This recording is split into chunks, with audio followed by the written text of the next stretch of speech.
Let's start with which data path elements each instructions needed. Data path element is a unit used to operate on or hold data within a processor. In the LEGV8 implementation, the data path elements include the instruction and data memories, the register file, and the ALU and adders. There are three basic data path elements. Number one, first element is a memory unit to store the instructions of a program and supply instruction given an address. Number two, the program counter or PC. The register PC is a register containing the addresses of the instructions in the program being executed. Number three, an adder to increment the PC to the addresses of the next instruction.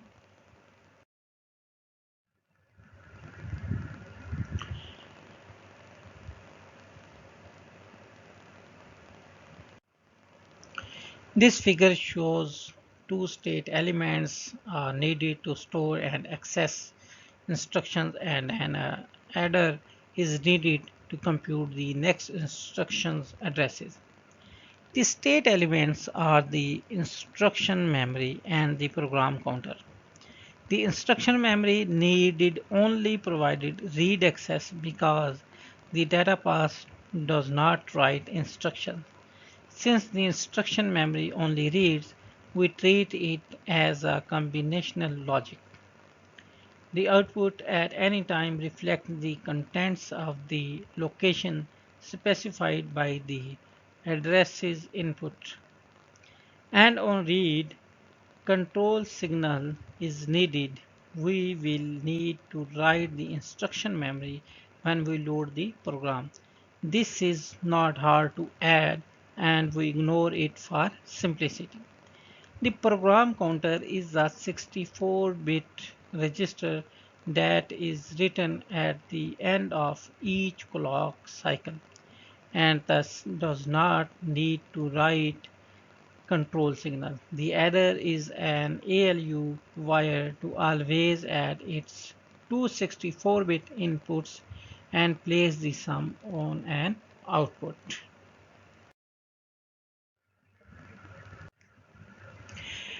To execute an instruction, we must start by fetching the instructions from memory.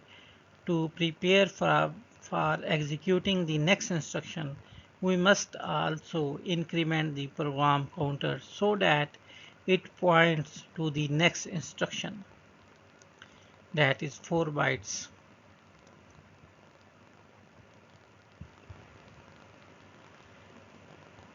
The figure shows how to combine the three elements to form a data path that fetches instructions and increment the program counter to obtain the address of the next sequential instructions.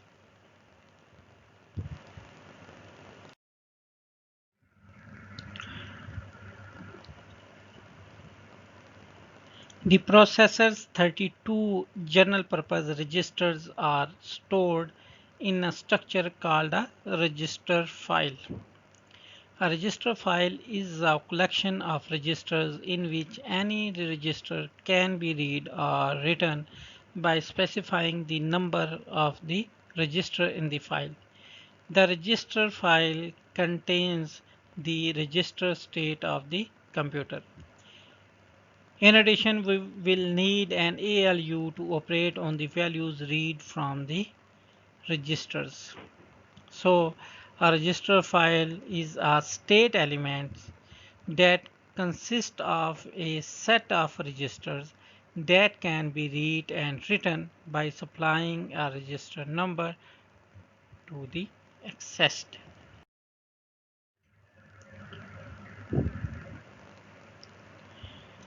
Now let's consider the R-type instructions. In these instructions, all of these instructions read two registers, perform an ALU operation on the contents of the registers, and then write the result to a register. We call these instructions either R-type instructions or arithmetic logical instructions.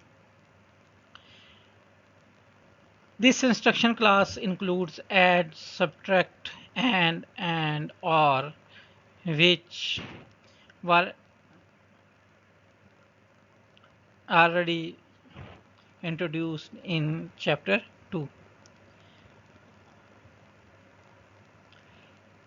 The typical syntax of R-type instruction is add x1, x2, x3, which reads x2 and x3 and writes the sum into x1. R format instructions have three register operands. So we will need to read two data words from the register file and write one data word into the register file for each instruction. For each data word to be read from the register, we need an input to the register file that specifies the register number to be read and an output from the register file that will carry the value that has been read from the registers. To write a data word, we will need two inputs. One to specify the register number to be written and one to supply the data to be written into the register. The register file always outputs the contents of whatever register numbers are on the read register.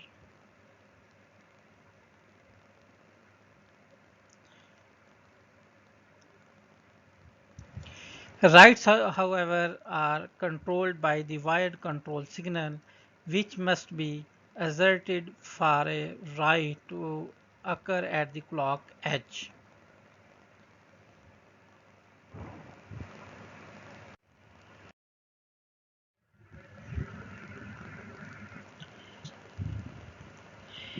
In this figure, we need a total of 4 inputs, 3 for register numbers and 1 for data, and 2 outputs, both for data.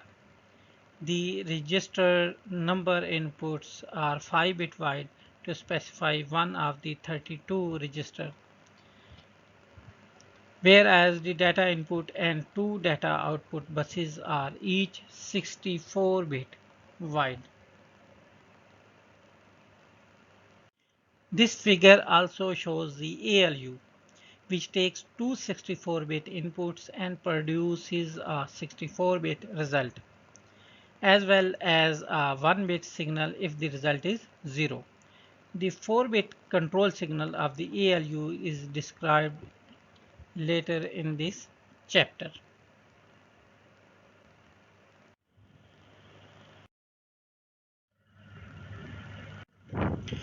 Next instruction class is load register and store register instructions, which have the general form as LDUR x1, comma into x2, comma offset value. R for the store instruction STUR x1, comma into x2, comma offset value. These instructions compute a memory address by adding the base register, which is x2, to the 9-bit signed offset field contains in the instruction. If the instruction is a store, the value to be stored must also be read from the register file where it resides in XY. If the instruction is a load, the value read from memory must be written into the register file in the specified register, which is X1. So we will need both the register file and the ALU. In addition, we will need a unit to sign extend the 9-bit offset field in the instruction to a 64-bit signed value and a data memory unit to read from or write to. The data memory must be written on store instructions. Hence, data memory has read and write control signals and an address input and an output for the data to be written into memory.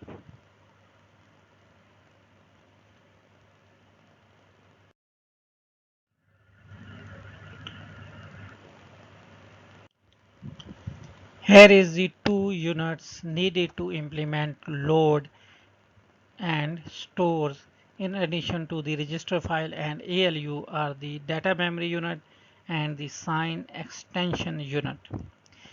The memory unit is a state element which inputs for the addresses and the write data and a signal output for the read results. There are separate read and write controls, although only one of these may be exerted on any given clock. The memory unit needs a read signal since, unlike the register file, reading the value of an invalid address can cause a problem. The sign extension unit has a 32-bit instruction as input that selects a 9-bit for load and store or a 19-bit field for compare and branch on 0 that is sign extended into a 64-bit result appearing on the output.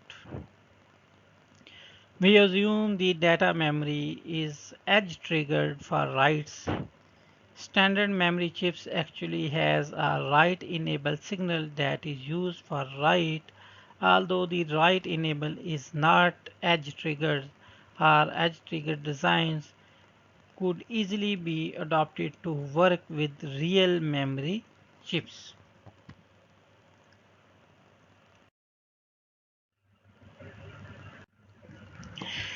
The CBZ or branch instructions has two operands, a register that is tested for 0 and a 19-bit offset used to compute the branch target address related to the branch instruction addresses. The syntax of a CBZ instruction is as CBZ x1, offset. To implement this instruction, we must compute the branch target address by adding the sign extended offset field of the instruction to the PC. There are two details in the definition of branch instructions to which we must pay the attention. Number one, the instruction set architecture specifies that the base for the branch addresses calculation is the address of the branch instruction. Number two, the architecture also states that the offset field is shifted left 2 bits so that it is a word offset. This shift increases the effective range of the offset field by a factor of 4.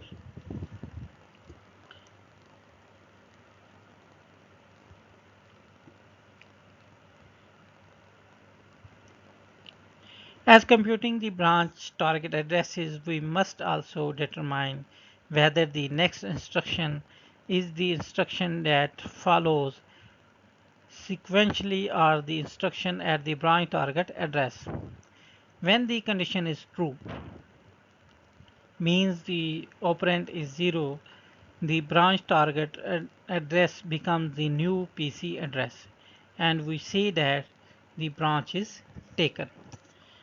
A branch where the branch condition is satisfied and the program counter becomes the branch target all is called the branch taken. All unconditional branches are taken branches. On the other hand, if the operand is not 0, the increment program counter should replace the current program counter In this case, we say that the branch is not taken. What is a branch not taken? A branch where the branch condition is false and the program counter becomes the address of the instruction that sequentially follows the branch. So, the branch data path must do two operations. Compare, compute the branch target address and test the register contents.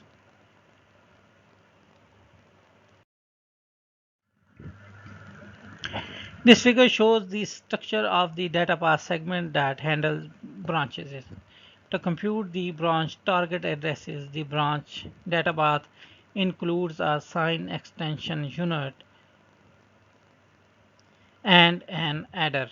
To perform the compare, we need to use the register file to supply the register operands. In addition, the comparison can be done using the ALU since the ALU provides an output signal that indicates whether the result was 0. We can send the register operands to the ALU with the control set to pass the register value. If the 0 signal out of the ALU unit is asserted, we know that the register value is 0, although the 0 output always signals if the result is 0. So we will using it only to implement the compare test of conditional branches.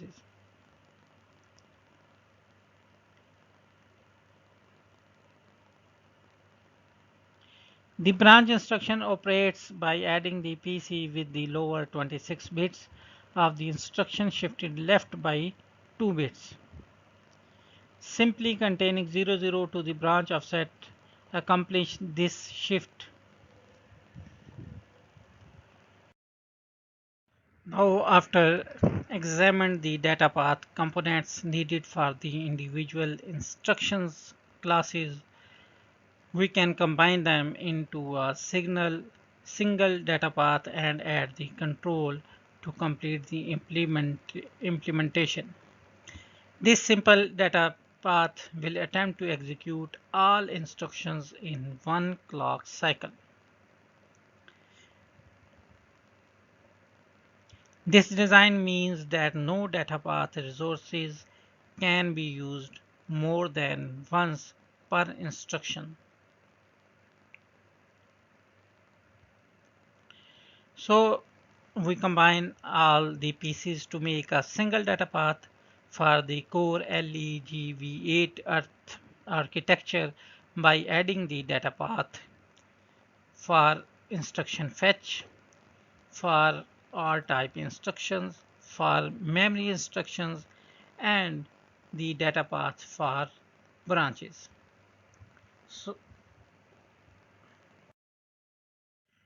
So this figure shows the data path we obtained by composing these separate pieces. The branch instruction uses the main ALU to test the register operands. So we must keep the adder for computing the branch target addresses. An additional multiplexer is required to select either the sequentially followed instruction address PC plus 4 or the branch target address to be written into the PC.